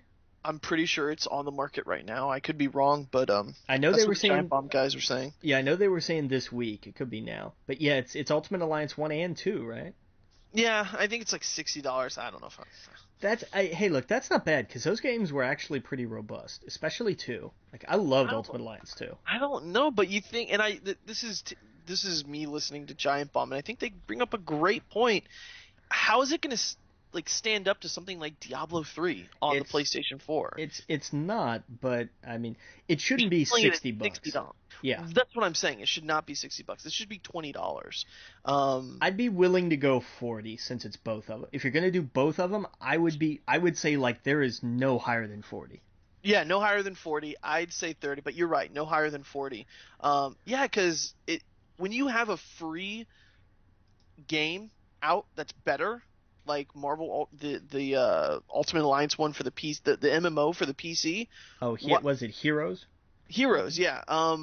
And you have things like Diablo that is just like these games were fantastic when they came out. Now, I don't know. I wouldn't. I don't know. 60 just seems like way too much. I'll get it when it's on sale. Oh, by the way, the WWE 2K16 is free for Xbox next month for the later part of it. Oh, nice. Sweet. Yes. So thank God I was about to buy it, but no. And I think it's like $20 at the store anyway. But yeah. Did you see the McMahon family will be on the 2K17 roster? No, I didn't see that. Yeah, well, not the whole family, just Shane, Steph, and Vince. But well, that makes sense. you know that in Community Creations, there's gonna be like 12 versions of Linda, just because right. They're like, hey, you guys forgot something. Like, right, exactly. Yeah, wasn't she trying to run for office or something like that? That's why she's not in any Senate. Yeah, but that was like 6 years ago. Oh, okay. I'm behind. It went so well. Yeah, exactly. Yeah. So anyway, there was a ton of trailers. Not a ton. I'm sorry. There was a few. There was Injustice 2, which looked really cool. Yeah, it showed Blue Beetle and Atrocitus, and I was like, okay, that looks kind of neat. Wonder Woman. Yeah. Yeah. We saw Atrocitus before, but this had Wonder Woman in it and yeah. Blue Beetle, which is really cool. I knew Blue Beetle was going to be in it. Oh, yeah, go ahead. I just want to see who else is new. That was why I was like, oh, Wonder Woman's in it. I'm like, well, duh. Right. What I want to see is who would you want to pick out of the ones we haven't seen so far? I don't know. I could go for I don't know. I would say Booster Gold or Swamp Thing. I was gonna I'll say Swamp Thing. I like Swamp Thing. Swamp Thing would be good. That would be awesome. Or Etrigan. You could do Etrigan. He'd be good. Etrigan. Yeah, the demon. Was oh god, he's gonna be in the Justice League Dark movie. He's a part. What is it? Was it Fall Away the Form of Man? Come the demon Etrigan. Demon. Yeah. Yes. He was in the Green Arrow story. Gotcha. Yeah. I know his like look. Like I know, and then whenever he pops up in a comic, I'm like, oh, okay, this guy. Yeah. The name always. Yeah. He would be. When you good. said demon, I was like, oh, I know who you're talking about. Yeah, he would be good. Or Frankenstein. Could do Frankenstein would be good. Yeah, that would be cool. Yeah, get weird with it. Totally get weird. Do all the Justice League Dark characters, honestly. Yeah, why not? Give us Dead Man. Okay, so Sonic Mania. What do you think? Hey, look, it's another Sonic game. Yay. That's the one I think looks really cool. They have Sonic Mania and Sonic 2017. Sonic Mania looks like it was made straight up during Sonic 2 generation. That just gave me like, okay, that was one of the most fun games I've ever played, Sonic 2. If it is anything like that, I'm totally fucking in. I've been saying for years I wanted a new Sonic game to look like that. And then they did Sonic 2017, which looks like a sequel to Generations. Yeah, it's going to be Generations 2. Right, because they're like, Sonic and his friend, Sonic. Yeah, like, classic Sonic. And I was like, oh, yeah, that's right, because he was cute when he was chubby. Yep. Yeah. But, man, that Sonic Mania, when it was like, it's Sonic, Tails, and Knuckles. That's it. Have fun. Your original, man, I was like, that is awesome. And when I saw it, I was like, this looks so fucking cool. It reminds me so much of the Sonic from the 90s. Yeah. Which is the best Sonic. So I was really cool. I really loved seeing that. So I was like, okay, I'm in. Nintendo NX. Reports indicate that the console will be unveiled at Tokyo Game Show. Will be a handheld console with a TV dock and detachable controllers. Will not be as powerful as current gen systems. Yeah, it looks like Nintendo screwed the pooch again. Yep. I'm like, this is like, hey, what if the Wii U was just the tablet part? Like, that's honest to God what this sounds like, except for like, oh, and it comes with, detachable Wiimotes. I'm just like, I want nothing to do with this. This disappoints me. Yeah. Why is it detachable? So you can have more players. I don't understand. Yeah, see, now join the club. Yeah, I don't understand. I'm like, when I saw that, I was like, why wouldn't it just be a controller that had a screen on it that you could take anywhere, like bottom half of a DS? Yeah, well, because that's the first part of it, and then I guess the other two controllers are, players 2 and 3. Oh, that just doesn't make any sense. And also it's going to use cartridges. Like cartridges. No, the thing. Well, you're right. We talked about this before. How I was like, no, there's no way they could do that, and then it actually kind of made sense because it was like, well, how would you take something on the go, unless it was all digital, which they didn't pull that bullet. They didn't. What am I trying to say? They didn't do that. But when I saw cartridges, I was like, well, that makes sense. A cartridge you would put in a handheld system that you could also put in, something stationary in front of your TV. I mean, they make cartridges really big these days. Like you can get like 126 cartridge, 126 gigs. Yeah, and I mean, look, just think of everything that goes on a 3DS game. Like that. Let's be honest. How many Wii U games? Hyrule Warriors was a perfect example of a 3DS game that they put on the Wii U first for no reason. Because the 3DS version was crisper, it played better. You couldn't turn the 3D on, or it would slice the frame rate in half. But like it was the same thing. It was the same game, but on a different medium. And there was actually more content on the 3DS cartridge than there was on the Wii U disc. Oh wow! So I mean, there's, I don't know. I'm just not. This just, I mean, I don't understand why they just didn't make a super duper powerful 3DS that had a station that you plugged in when you went home, and it played like games that are on par with current gen software. Well, see, that sounds kind of like almost exactly what this is. See, that's the thing. I don't care. Like, for example, if it's NX, this PlayStation and Xbox generation is going to last, I think, at least 3 to 5 more years because of the way they now have the 4K stuff. That's going to push it at least 3 more years. Oh, I would say 5 at least. Okay, so if the NX lasts 5 years and it's something that's on par with these other generations, I'd be totally cool with that. But it's not on par, that I could apparently. play. What's up? But it's not on par, apparently. That's the problem. But this is all rumors. I heard a bunch of rumors before that said it is on par, if not better, than the PlayStation 4. But I guess we'll see. Well, and part of it apparently was because of the processor. Because they're saying if it uses the Intel one that they have, it's not going to be quite up to snuff. But if it goes after whatever the other one is, the tech specs are beyond me.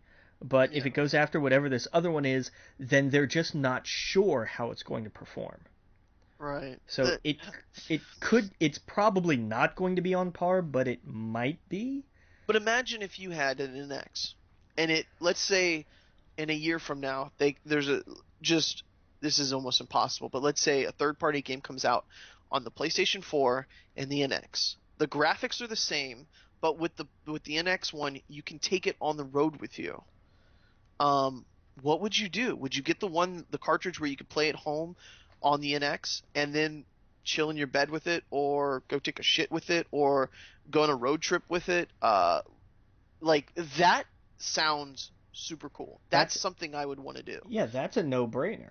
Yeah, sure. Zelda on the road, Zelda chilling in your bed, your couch, wherever you want to go. That sounds amazing. And that, I think, was the idea behind the Wii U with having the screen built into the controller, but it wasn't fully, like, you still had to be in this, like, you could be on your couch and somebody else could watch TV, but you couldn't take it with you. Right, but at the same time, it was not nearly as powerful as the other systems. Right. That's the big problem, is that it wasn't on par, so third-party developers didn't go near it. On top of that, it was a weird controller thing. Exactly. Where the controller that I saw for the mock-up could easily be, it looks like a detachable, 3DS. And a 3DS has the 4 buttons, the 2 sticks, and it has the bumpers. If it was anything like that, those are the same controls for an Xbox, the same controls for PlayStation, which means you could make the same game on all the systems. You didn't have to get weird with it. But like you said, detaching shit and all, that's where you lose me. Yeah. That's where you get weird. Like, I mean, I get it, but not like those type of controls are only cool for like the weird Nintendo party games that, I don't know, it's just, it's a step back. So anyway, we got more news to talk about. Sega company licensing new version of Mini Mega Drive with 80 stored games, has no HDMI out, and is multi-factured by At Games. Yeah. Manufactured. Wow, Jesus, I can't read tonight. Multi-factured. Fuck. It's late. I hated the headline on that title, because they were like, and the console wars are back on, and then you actually read the article, and it basically starts out with like, well, no, actually they're not. I'm like, well, then that's just crappy journalism. Right, and most of the 80 games, it showed like half of them, or a little under half, was like shovelware. They weren't actually Sega games. Right. Yeah, so it's totally misleading. That's why, honestly, I'm more excited about the Nintendo ones. Because it's actually Nintendo making it, for one thing. Yes. And they've rebuilt these games so that they'll scale properly when you run them through an HDMI cable. Right, yeah, there's more sense to quality when it comes to that. And that's one thing Nintendo's always had. They've lacked games, and they've lacked all this, but they're pretty quality. When you feel it and you touch it and you move, and the controls are some of the best. It's hard to rival Nintendo when it comes to that kind of stuff. So totally trust them when they're like, hey, here's a $60 machine that plays all these retro games. Essentially, it's really cool, because they were like, hey, we could release this retro Nintendo pack for our Wii U store. Nah, let's just make it to the mass market where you don't even need a system. Right. Totally genius.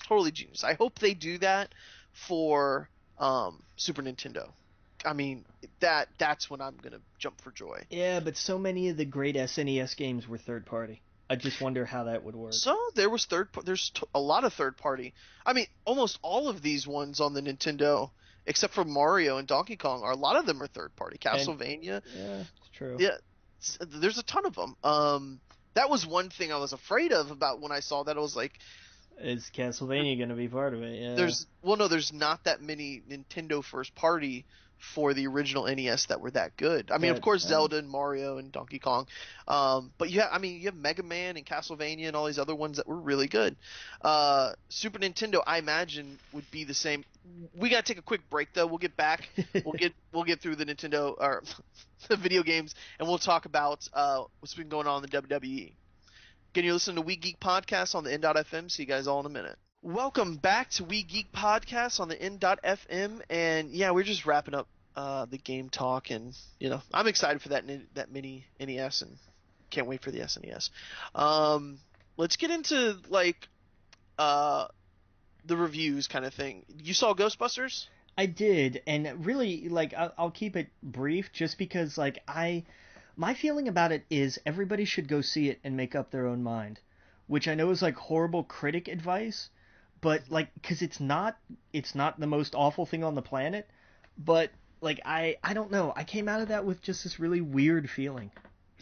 Yeah. So I would honestly just say go see it for yourself. You don't have to rush out and see it in theaters. It's okay if you wait till Redbox, but like, see it for yourself. See what you think. Yeah, I mean, I'm expecting it to be a Paul Feig movie for Ghostbusters. Yeah, I don't think you're gonna get that. No? Not really. That's what I thought. I thought it was gonna be like you're gonna get Bridesmaids, but with Ghostbuster outfits on. No, you're gonna get glimpses of that. Oh, okay. Yeah, don't go in there expecting much. Yeah, that's what I mean. That's what I mean by that. Like I'm expecting it to be his kind of movie with a paint of Ghostbusters on top of it. Yeah, not even so much that. Oh, not even that? No. Okay. Well, we'll see. Okay, so that's a review for Ghostbusters. Yeah. Let's get into WWE news. Yeah. Battleground happened and didn't change anything. Did it not? No, nothing changed. I thought it was very entertaining, but I'm trying to think if did anything. It was not a bad show. It wasn't. It was not a bad show. But there was nothing, there was the big pop when Bayley came out to team with Sasha for one match before she went back to NXT because she didn't get called up during the draft. So that totally wasn't a call-up at all? No, it was a one-time thing. What? Yeah. Did they ever do that with NXT people? No. I don't know. Stupid. She got a really big pop. She got a huge pop. That doesn't make any sense then. Well, I mean, I don't know. I imagine they're probably going to have her wrap up the angle she's working with Asuka and Nia Jax. Like, Nia Jax is still part of an NXT angle, too. Even though she got the call up during the draft.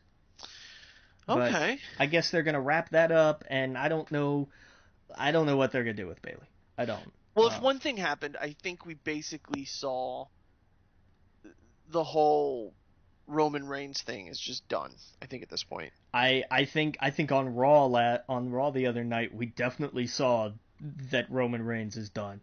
Yeah, I mean I think it was Battlegrounds and then Raw. It was like okay, they finally listened to people because he fucked up, and we're gonna give people what they want because we're gonna bury him. And make him look weak as hell. So okay, make him a heel. Make him a heel. And people will actually like that. Yes, God, pull the trigger on that already, for heaven's sake. Yeah. But I thought it was cool. I thought it was really well done. Yeah, Raw this week was phenomenal. I have not seen a solid beginning to end episode of Monday Night Raw like that. Now, there have been episodes that have great moments and everything, but then they usually are completely forgettable otherwise. This was a solid episodic piece of television. They paid off. Yeah. I mean, for God's sake, they paid off the Pokemon Go joke. Yeah. They did. Oh, the Golden Truth was just perfect with any other episode ever, it would have just been, oh, hey, here's the Golden Truth making jokes about playing Pokemon Go and getting lost in the arena. And that would have been it. They paid it off when they came wandering through from the announce area, no less, into the ring in the middle of the match, still playing Pokemon Go, and then back out again. That was the weird thing. The announce area doesn't exist there anymore. Right, from the old, what used to be the announce area. Now it's back to the old J.R. King days from the early 2000s. See, I don't like that. I never watched wrestling during that time frame, so I didn't know that. SmackDown kept it near the ring. Yeah, that's true. Well, I mean, they changed the camera positions, though. That's what they did. Yeah. But with SmackDown, it was always near the ring. This is kind of going back to the old, beginning of the WWE part era. I guess that's my problem. That's where I dropped out. It was always, they were right next to ringside when I watched it during the Attitude Era, and then I stopped watching it, and then I came back and they were right back there, so I never noticed a difference. Yeah, they moved the Raw table back up towards the entrance area. I'm okay with that because then it kind of takes that distraction away on one brand. Gotcha. Like it kind of takes that area out of play a little bit. I like that better.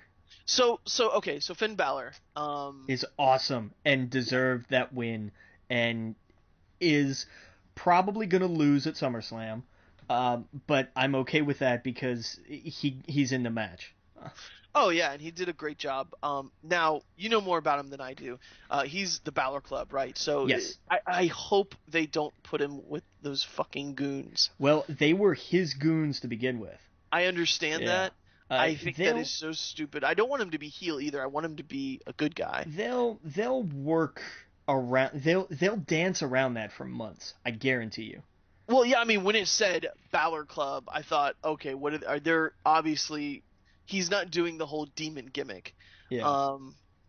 I like what he's doing. Well, I just don't like those guys. They look like a bunch of stupid, just backwards I don't know. They look like everything wrong with wrestling. They'll come around. If they would just put them in the ring and let them go, you would see that like they're a phenomenal tag team. No, but they're too sweeting each other. They look like everything wrong with WCW.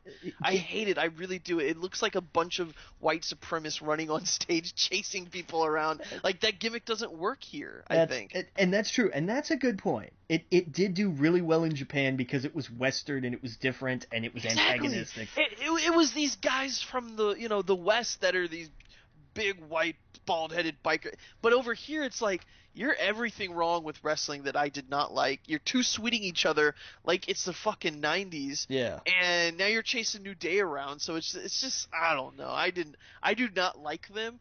Again, I'm the perfect example. I'm the guy they're trying to get back into wrestling. Yeah, that's a good point. And I'm seeing that, and I'm not liking it. I'm like, I think they'd be cool if they did their own thing, but they're just like, we're going to beat you up. I'm just like, oh, God, I like AJ Styles when he's not doing anything with them.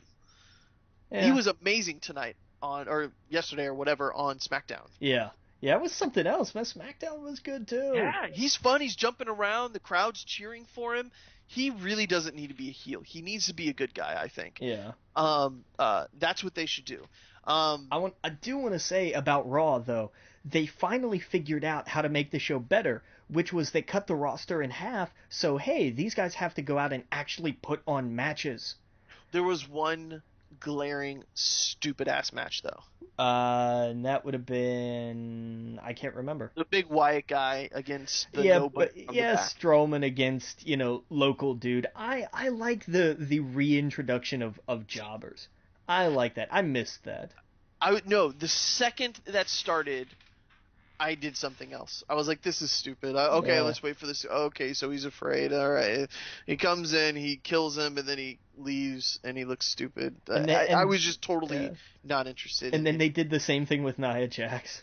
Yeah, it was the same match. Yeah. It was like, what? Why should I care about these two matches? Yeah. What happens as a result that should make me interested to watch next week? And then in the meantime, Sasha Banks wins the women's championship. Yes. Yeah, that was one of the best things that happened that night. And in such an awesome match. Yep. Like, I'm sorry, Charlotte. Did you really need to moonsault all the way to the floor? What the hell? This is Monday Night Raw. This isn't WrestleMania. What are you doing?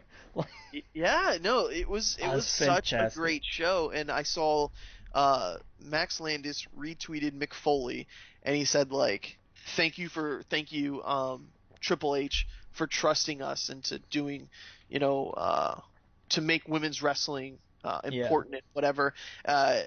And it's like, I think Triple H died at WrestleMania, story-wise. Yeah. He's dead, but he's backstage, like cheering all of NXT on. And you can really tell NXT is honestly taking over. Yeah, as well it should be. And here's the interesting thing.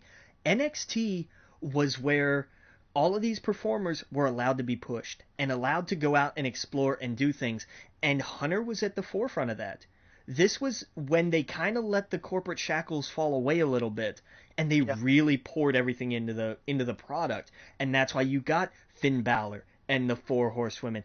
And you've got, look, I love that. I hate that the women's division is split.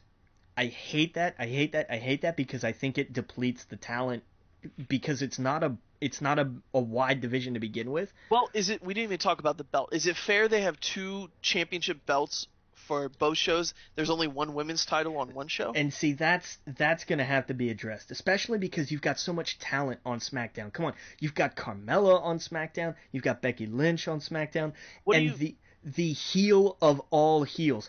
Everyone hates Eva Marie.